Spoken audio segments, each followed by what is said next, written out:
네, 오늘 인사 전국 자세하게 분석하겠습니다. 이상휘 세명대 교수, 유영화 YTN 객원 해설위원 초대했습니다.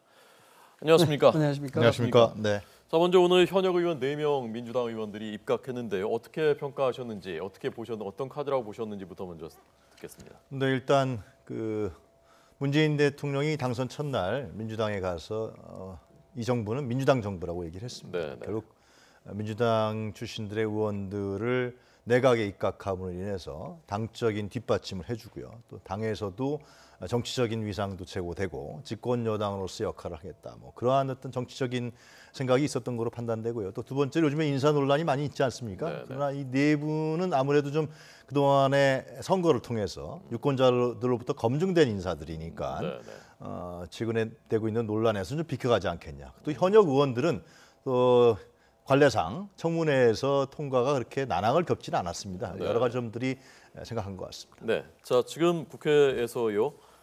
이낙연 후보자 인사청문위원들 여야 간사들이 만나고 있습니다. 항상 협의를 통해서 원만한 보고서가 작성될 수 있도록 노력하겠습니다. 네, 고맙습니다. 감사합니다. 네, 자유한국당은 오지 않은 것 같습니다. 일단 세 사람만 있는 것으로 봐서는 민주당의 윤우덕 간사가 보였고요. 그리고 나머지는 국민의당 그리고 바른정당, 자유한국당이 올지 안 올지가 불투명하다고 했었는데 오늘 오지 않았습니다. 이 자리는 바로 그 인사청문 보고서를 채택하기 위한 전체 회의를 할 것인지 논의하는 그 자리인데요. 그러니까 지금 이 분위기를 봐서는 어떻게 진행될지 대략 좀 그 짐작이 되는군요. 그렇죠. 지금 인사청문회가 끝나고 난 다음에 이제 보고서 채택을 해야 됩니다. 이 총리 같은 경우는 국회 동의를 받아야 되기 때문에 장관 인사청문회하고 좀 다르죠. 네. 청문회에서 보고서 채택은 뭐 이렇습니다. 13명의 위원으로 구성이 되어 있는데 바른정당 1명, 국민의당 2명, 그리고 민주당과 자유한국당이 5명씩 해서 13명으로 구성이 되어 있습니다. 여기서 이제 국민의당이 협조를 해주게 되면은 7표 정도를 받게 되는 겁니다. 네. 그렇기 때문에 보고서 채택이 될 수 있는 것이죠. 그래서 자유한국당의 입장으로는 아직까지 당론이 만들어지지 않는 상태고 또 어제 문재인 대통령이 이야기를 했습니다마는 이 부분은 일종의 정치적 꼼수다. 그리고 확실한 입장을 밝히지 않았다. 공약 파기다라는 부분들이 확실하게 이제 반대적 입장을 보이기 위한 그런 수순이라고 봅니다. 만약 이렇게 된다 그러면은 통과 유무와 관계없이 뭐 이게 통과가 안 된다 하더라도 국회의장이 직권으로 이제 바로 넘어갈 수 있게 되죠. 왜냐 그러면은 만약에 보고서가 채택이 안 되더라도 3일 이내에 국회의장이 직권으로 본의에 상정할 수 있게 되어 있습니다. 네. 그렇게 되어 있기 때문에 오늘 저런 자유한국당이 참여를 안 했다는 그 기류를 보면은 본회의장에 있어서 만약에 들어가서 반대를 할 것인지 아니면 들어가지 않고 완전한 보이콧을 할 것인지 이런 부분이 이제 전국 흐름에 상당히 좀 변수로 작용할 가능성이 높다는 겁니다. 네, 자유한국당은 2시 30분부터 원내 대책회의를 열고 있고요. 그리고 지금 이 여야 간사들의 모임에는 오지 않았습니다.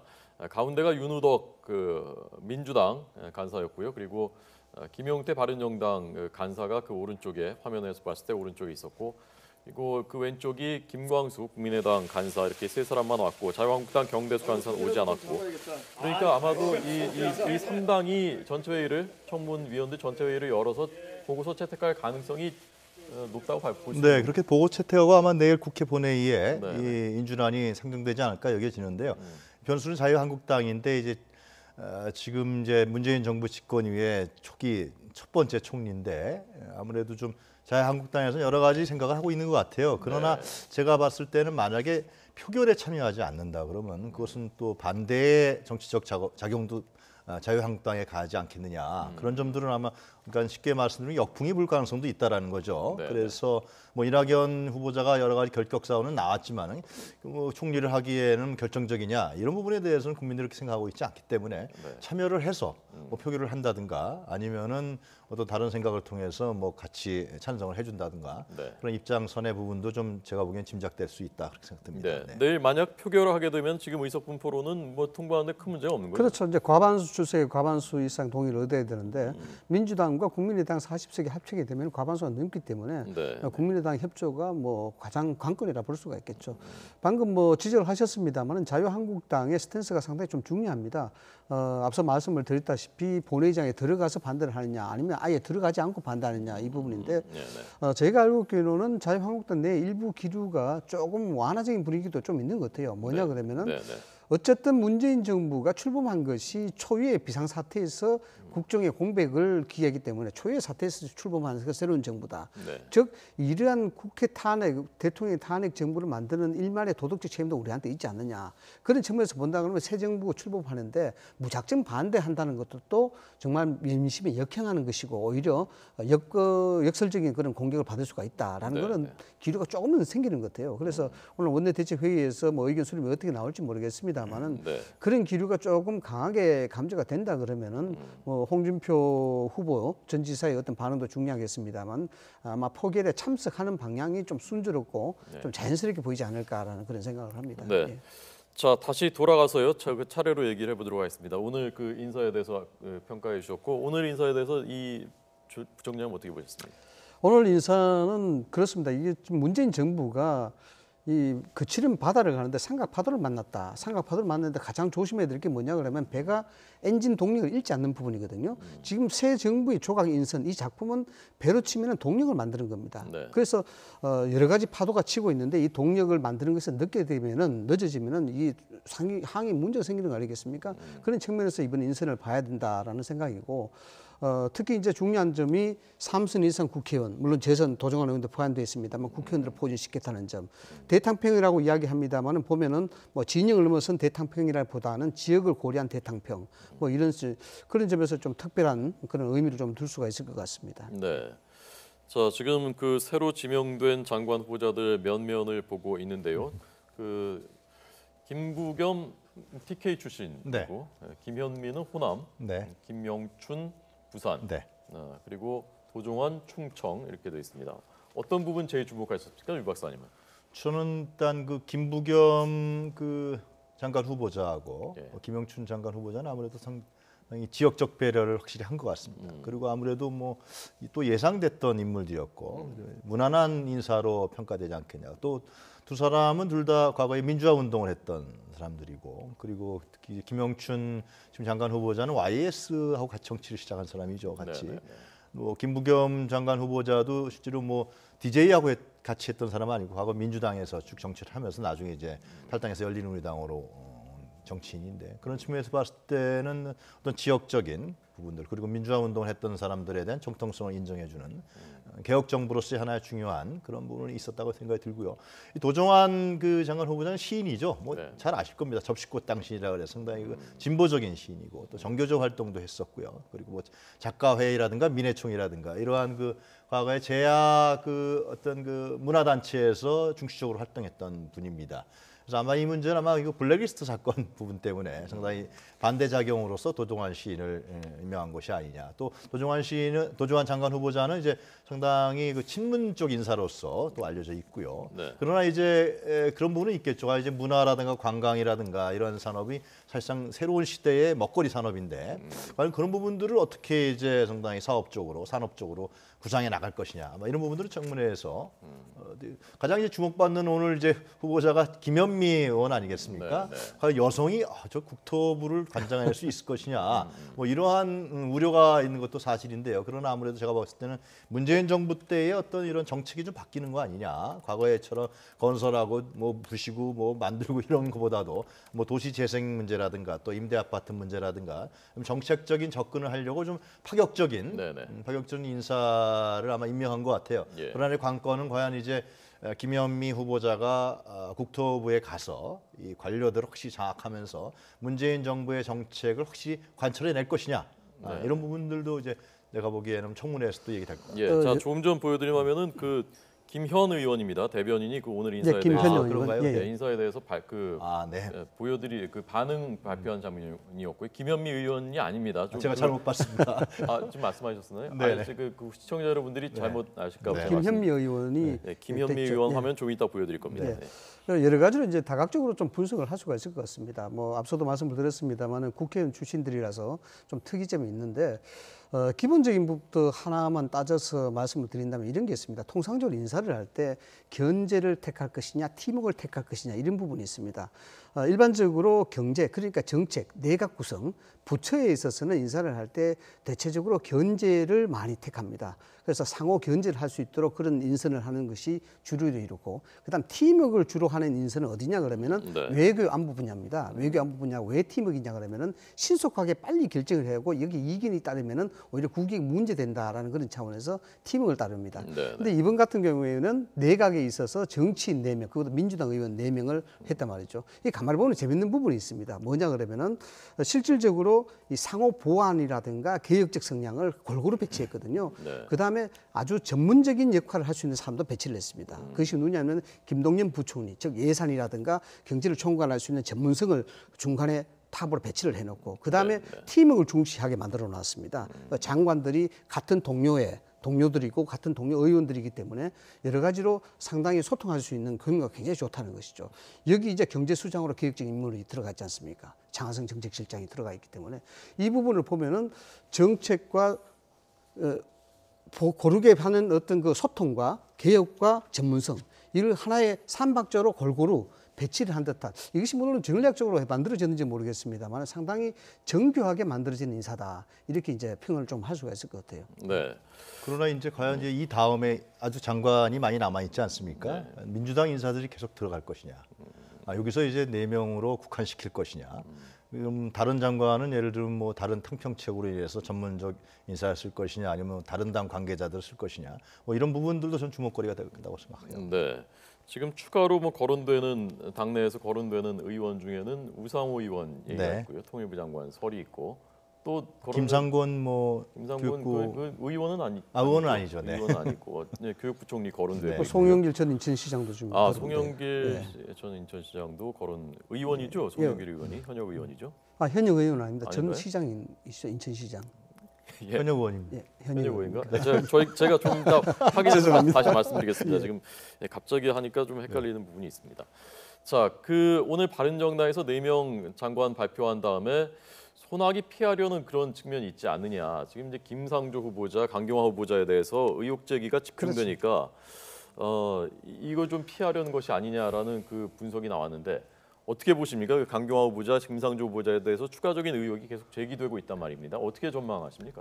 그래서 계속 제기되고 있습니다. 아마 제가 생각하기엔 청와대 입장에서도 상당히 곤혹스럽지 않겠냐라는 생각이 들고요. 특히 강경화 후보자는 이제 청와대에서 그 인사수석이, 조현옥 수석이 미리 또 선제적으로 얘기를 했었잖아요. 네네. 그런데 거기에 따라서 다른 부분들이 계속 추가적으로 발생하고 있기 때문에 네.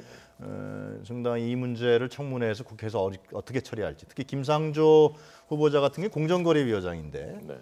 여러 가지 지금 뭐 위장 전입 문제를 떠나선 뭐 카드를 하나도 쓰지 않았다라든가 뭐 이런, 물론 청문회에서 얘기가 되겠습니다만은 다른 부분들이 계속해서 문제 제기가 있습니다. 그래서 특히 김상조 후보자 같은 경우는 현재 문재인 정부의 가장 중요한 재벌 개혁 정책을 표상하는 그런 인물인데, 상당히 흠집이 지금은 뭐 해명은 되겠습니다. 흠집이 나고 있는 형국이기 때문에, 특히 이제 국민의당에서는 그런 얘기들이 좀 나오고 있지 않습니까? 이낙연 그 총리 후보자를 인준하는 대신에 장관 후보자에 대해서는 우리가 엄격하고 아주 엄중하게 하겠다, 이런 얘기를 하고 있습니다. 네. 그런 얘기는 뭐 과연 이제 지금 나와 있는 후보자들이 많지 않은 상황에서 결국은 이제 좀 지목될 수밖에 없는 것 같은데요. 그래서 이제 이분들 중에서 장관, 물론 이제 뭐 보고서 채택이 안 된다 할지라도 대통령이 임명할 수 있습니다. 이건 국회 동의가 필요한 사안은 아니지만, 현재 출발하는 개혁 정부의 입장을 봤을 때 보고서 채택이 안 됐는데 대통령이 임명한다, 그건 상당히 좀 부담스러울 수밖에 없겠죠. 하여튼 뭐 청문회가 6월 초에 좀 예정돼 있는데 제가 봤을 땐 더 자꾸만 이 연루 의혹들이 나오고, 네네. 또 후보자들의 해명이 적극적이라든가 국민에게 설득력이 없을 때는 청와대에서도 좀 여러 가지 생각을 해야 되지 않냐, 그래서 좀 개인적으로 네. 듭니다. 그 맥락에서 지금 그 이른바 빅데이터 얘기가 나온단 말입니다. 이게 네. 어느 정도 지금 실제 그 팩트에 근거한 것인지 모르겠습니다만은, 그 빅데이터 이른바 이낙연 통과시켜주고 자유한국당이 근데 강경화 후보자에 대해서는 곤란하다, 뭐 이런 식의 그 가능성에 대해서는 어떻게 보십니까? 뭐 빅딜을 구체적으로 거론을 한다거나 뭐 그렇지는 않겠죠. 뭐 잠정적으로 자기네들 입장에서 이 총리 인준에 대해서 무조건 반대를 하게 되면은 정치적 부담이 있으니까 이 부분은 협조를 해주는 모양새를 보이고, 이 강경화 장관이라든가 또 다른 장관들의 문제점에 대해서는 강경하게 가는 것이 오히려 여론을 순수하게 받아들이는 그런 모습이고 여기에 대해서 옳은 건 옳고 그런 걸 이야기하는 그런 모습이 아니냐 이렇게 이제 판단할 수가 있습니다. 사실 청와대가 굉장히 곤혹스럽죠. 왜 곤혹스럽냐 그러면은 위장전입이 나오고 난 다음에 물리적으로 두 가지 한계에 지금 부딪혔습니다. 뭐냐면 한 가지는 인재풀이 굉장히 협소해졌다는 부분. 그렇지 않습니까?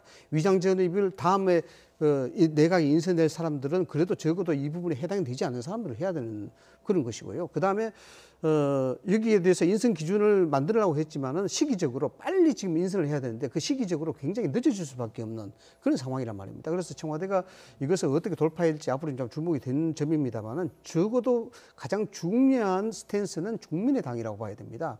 국민의당이 이번 총리 인선에 대해서는 협조적인 모습을 지금 보여주고 있습니다. 네, 물론 네. 그 배경에는 호남이라는 지역적 특성이 존재를 하고 있습니다만 네, 저는 국민의당이 지속적으로 앞으로 협조를 할 것이냐 아니면 이건 전략적 협조인가 이런 것을 이제 유심히 봐야 된다는 것이죠. 결국 국민의당 입장으로서는 총리까지 호남 출신 총리까지 반대를 하게 되면 지역적인 기반 자체가 흔들릴 수밖에 없기 때문에 이것은 어쩔 수 없는 정치 선택으로 협조를 해줘야 된다 이렇게 볼 수 있는데 그럼 나머지까지도 협조해 준다 그러면 야당의 존재성 이 부분에 대해서는 굉장히 난처해진단 말이죠. 네. 그렇게 된다 그러면 정말 결정적 하자 또 추가로 계속 의혹이 불거지는 그런 후보자 한두 사람에 대해서는 아주 강경한 모드로 갈 가능성이 굉장히 크다는 거죠. 그래서 지금 나오는 여러 가지 후보들이 있습니다만은 그 중에서도 계속 의혹이 불거지고 있는 김상조 위원장이라든가 그다음에 이제 강경화 외무장관 후보라든가 이런 사람들 둘 중에 한 사람 정도에서는 국민의당이 강경 모드로 갈 가능성이 굉장히 농후하다. 네. 그렇게 볼 수가 있죠. 네. 자, 우선 잠깐 아까 그 저희가 설왕설래했던 송영길 의원은 예. 의원인 것으로 죄송합니다. 인천 계양을 네. 지난번 총선 때 당선됐습니다. 자, 그래서 이제 국민의당이 관건이 될 것이다. 국민의당의 태도가. 자, 그러면 이제 청와대 입장에서는 강경화 후보자가 지금 나온 그 정도의 의혹, 과거에 낙마했었던 후보자들과 비춰볼 때 이 정도가 낙마시킬 정도냐라는 것을 아마 생각을 할 텐데 그 판단을 할 텐데 청와대가 어떤 판단을 할까요? 어떻게 예상을 할 수가 있습니까? 일단 지금 하여튼 뭐 청와대 입장에서 봤을 때는 이 외교부 장관의 파격적인 인사로서 내놨었는데 네네. 그리고 뭐 이러이러한 흥결이 있음에도 불구하고 우리는 발표하고 이 사람을 장관 후보자로 지명한다 이렇게 얘기했던 거 아닙니까? 상당히 자신이 있었던 거죠. 능력도 있었고 뭐 유엔에서 활동했고 그러나 이제 뚜껑을 열어보니까 그 두 가지의 다른 부분들이 자꾸만 나오고 있단 말이죠. 그러니까 아마 외국에 있으니까 또 당시에 이제 정부 초기고 그렇기 때문에 제대로 검증 작업들이 잘 안 됐던 것 같아요. 뭐 남편에게 물어봤다 이런 얘기까지 나올 정도니까 뭐 실제로 지금은 어떻게 하는지 모르겠습니다만 하여튼 뭐 230가지를 갖고서 체크리스트를 한다든가 이런 작업도 거의 없었던 것 같고요. 그래서 상당히 인사의 검증 시스템에 있어서 상당히 좀 문제가 됐던 인물이 아니냐 이런 생각이 들거든요. 근데 이제 그런 거 있습니다. 문재인 대통령이 발표를 하지 않았습니까? 어제에 이것이 5대 비리 원칙은 중요하지만 구체적인 현실에 있어서는 상당히 쉽지 않은 문제가 있다. 그렇기 때문에 구체적 기준을 잡아야 된다. 그래서 국회에게 그걸 이제 요청한 케이스인데 네, 네. 근데 그거가 제가 봤을 때 과연 지금 청문회가 열리고 있는데 가능하겠냐라는 부분도 있습니다. 그리고 뭐 2005년 7월 얘기하는데 그것도 이제 여러 가지 또 반론들이 나오고 있단 말이죠. 그래서 제가 봤을 때는 일단 저는 문재인 정부가 인사 부분에 있어서 개혁 정부라는 건 개혁을 해나가야 되는데 개혁을 해나가려면 도덕적으로 흠결이 없어야 된다 첫 번째로.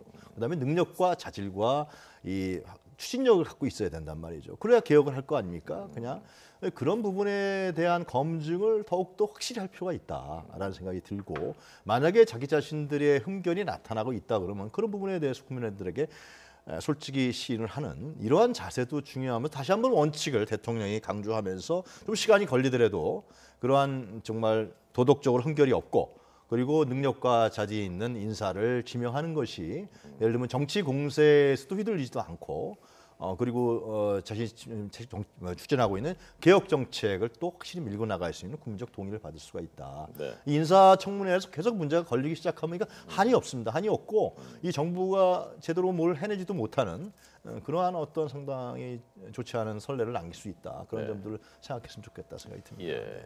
뭐 여러 가지로 뭐 말씀을 드릴 수가 있습니다만은 실질적으로 이제 인선안에 기준을 만든다는 그 자체가 굉장히 어려운 부분입니다. 어떤 사람은 되고 어떤 사람은 되지 않고 이 적절한 어떤 기준 아니겠습니까? 지금 소위 5대 비리 그 기준 자체가 병역 면탈, 위장 전입 등등인데 이런 것들을 기준안을 만든다 그러면은 법률안에 넣든지 아니면 정치권이 합의를 해서 그것을 인용하든지 뭐 두 가지 방법입니다. 그런데 헌법 이제 78조에 따르면은 대통령은 헌법과 법률이 정하는 바에 따라 고위공무원을 국가공무원을 임명한다라고 되어 있습니다. 헌법은 그렇다 치더라도 법률에 이 부분이 들어가야 인선 기준안이 되는 것이죠. 네. 그래서 법률에 그 들어가게 되면은 실제로 여러 가지 문제가 생길 수가 있습니다. 어떤 문제냐 그러면은 국가 인재풀이라는 측면에서 굉장히 인재풀 자체가 협소하게 만들어지는 것이고, 여러분 그렇지 않습니까?